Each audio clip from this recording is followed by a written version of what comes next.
So the Super Bowl was last night, and we've got to talk about this Logan Paul interview. Logan, are you excited for the halftime show? No.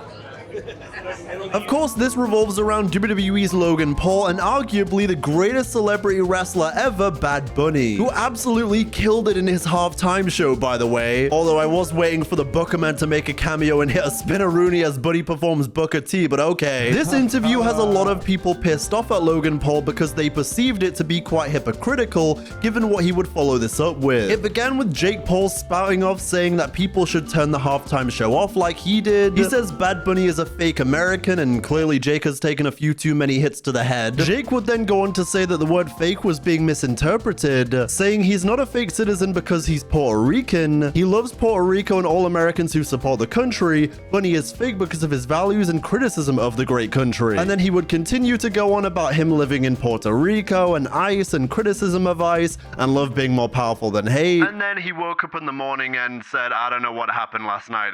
Okay. Logan disagreed with everything Jake said, saying, I love my brother, but I don't agree with this. Puerto Ricans are Americans, and I'm happy they were given the opportunity to showcase the talent that comes from the island. Seemingly a very sincere thing that he went ahead and said, and even had many people supporting the statement, including Damian Priest, who thanked Logan for saying this. Of course, Priest was involved in that famous match in Puerto Rico with Bad Bunny at Backlash in 2023. And then others were quick to point out, well, just a couple of hours ago, you said you weren't excited for it, you hypocrite. I understand not everyone watches WWE, and that's fine, but this is a little thing we like to call kayfabe, and I think it's a stroke of genius, low-key. Logan Paul is now a full-time signed WWE superstar, but he still has millions of people who legitimately hate him for some justified reasons. And love him or hate him, he knows exactly what he's doing to stir up the timeline and social media. WWE have kind of struck gold by having someone who is actually unlikable be one of their top heels. Meanwhile, Bad Bunny has been rumored to return to WWE himself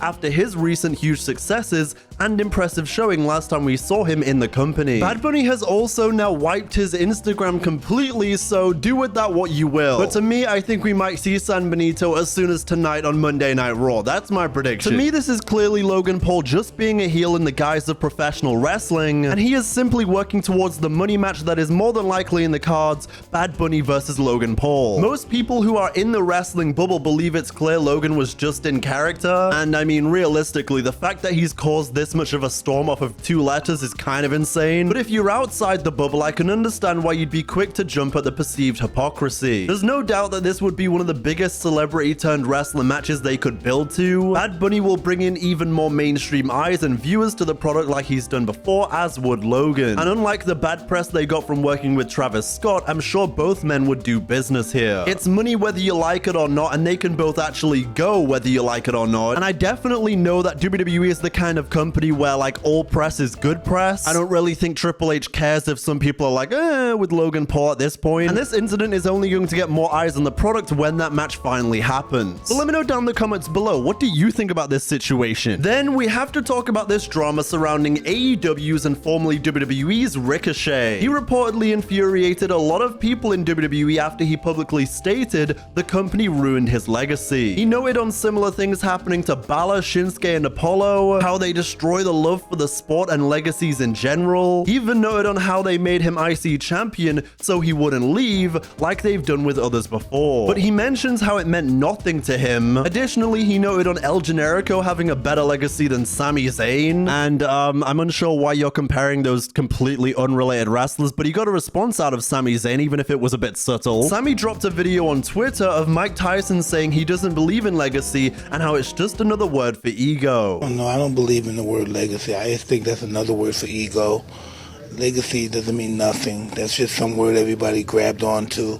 Someone said that word and everyone grabbed on the word, so now it's used every 5 seconds. Basically cooked that man without saying a word. To some extent, I hear what he is saying, like there's an element of truth in there. Even if starting a fire on the timeline isn't exactly the way to go about it, I get the frustration. It is clear that the passion and fire people like Cruz, Balor, and Nakamura once had, it's not as big as it used to be. But people were quick to point out that Ricochet's legacy wasn't exactly that big in the first place in WWE. For me personally, when he first came into NXT, he certainly had a buzz behind his name. And in terms of his in-ring ability, I mean, he's always always been very impressive gymnastically, respectfully. But like, bro, you can't cut a promo. There was always going to be a ceiling, you know what I mean? There's a reason we always reference the Trick Williams Carmelo Hayes segment. Hey, Trick, look, he got a microphone. I don't know if you know how to use it or not. Don't hurt yourself, dog. I know if you really know how to use it, because really, you didn't in WWE. A lot of the time, his character came across as corny and cringe, and while in-ring he could do some very cool moves,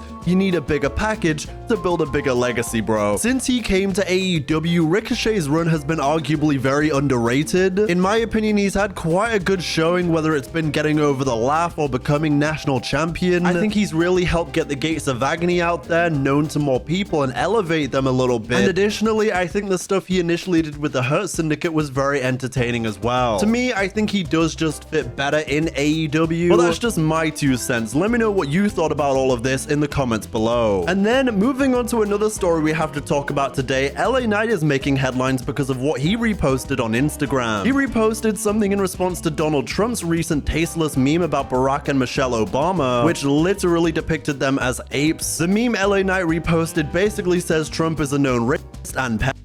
Most people agreeing with what LA Knight did, but given we know Triple H and co have rubbed shoulders with the White House a lot in recent times. LA Knight, congrats on almost winning Money in the Bank for the 4th year in a row and being squashed by Bronson Reed on Monday Night Raw. And you know what? That isn't even the most painful part. We're gonna have to see him on another season of Unreal with Triple H being like, that's not what we wanted, you know, I wanted you to get here. That was for you. It was built for you.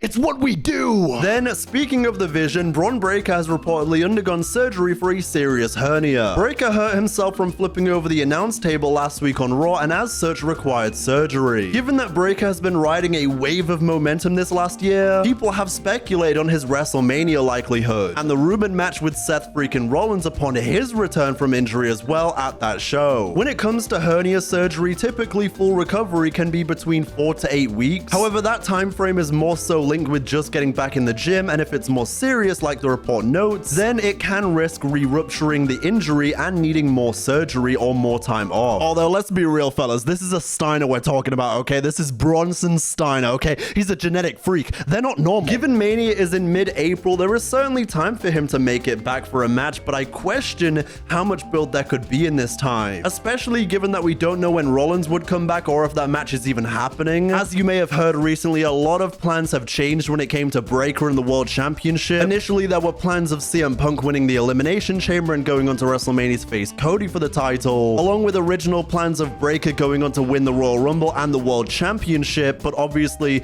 plans have changed. I don't mean to sound like Dave Meltzer, but legitimately, plans changed. And people speculated that maybe that's why he was eliminated so quickly from the Royal Rumble, but obviously, the announce table incident happened after the Royal Rumble. Even if they decide to go with LA Knight versus Breakker at Mania, then it still leaves the build mostly on LA and the Vision again. Part of the build of Bron being pissed off because of what happened at the Rumble should involve him being physical. Like, you're gonna build Mania with no spears? And also, regarding all this discourse I've been seeing recently about Bron Breakker's spear being tired and like, oh, he does it too much. Fuck you. He so easily has one of the best spears in the history of this business. But reportedly, WWE are optimistic he can return in time for Mania 42, so we'll see. Then, reportedly, AJ Styles has repeatedly turned down offers to join AEW. According to the latest Wrestling Observer newsletter, AJ Styles has consistently remained committed to WWE throughout multiple contract periods. He has repeatedly turned down offers from AEW, even with the prospect of facing top stars like Kenny Omega, Will Ospreay, and MJF. Meltzer reported that Styles' decision dates back to 2019 when AEW was still establishing itself. During that time, Styles was used effectively in WWE and earned a substantial income, and despite AEW's growth and stability under Tony Khan's leadership, Styles showed no interest in leaving WWE. He had multiple opportunities to join AEW but declined them all. Recent speculation about Styles potentially joining AEW resurfaced after his retirement loss to Gunther. However, Meltzer commented that definitive retirements in wrestling are uncommon, even when they seem conclusive on screen. Following the Royal Rumble, Styles of course addressed the speculation during his conversation with Stephanie McMahon, leaving the possibility of wrestling again in the future open by stating, "Never say never." It looked like you were going to put your gloves down, but then you didn't, and you put them back on. What does that mean? I don't know. I don't know. I think because you know this is wrestling. I know, The door is always open is all I mean. I know. Never say never, right? That's the saying. And you know, I think everybody's allowed at least once come out of retirement. You know, for sure. Styles has also filed trademarks for phenomenal AJ Styles and P1, which many interpreted as standard brand protection rather than an indication of him leaving WWE. While fans may dream of crossover matches in other promotions, Styles' focus remains on WWE with no confirmed plans beyond that. Which I can go ahead and hold my hands up and admit I pushed very heavily in recent videos for the idea of Styles going to AEW because selfishly I wanted to see it. But if this is what he wishes to do, then who am I not to respect those wishes? For me, I think Styles is still at a very great level as we saw in that final match, and selfishly, I wanted him to mingle with that elite roster at least once, and also to have the rematches with the people that he has faced before. But equally, I so heavily respect the idea of a wrestler getting out of the business before it's too late, whether that's for their own personal health or just not embarrassing themselves because they went too far. Like, I really wish I could erase from my memory Shawn Michaels at Crown Jewel in 2018, or The Undertaker, or in fact the entirety of that match. Sometimes in pro wrestling, wrestlers go on for far too long and it is detrimental to the fans' view of them and their own personal health. But let me know, do you think AJ Styles is actually done?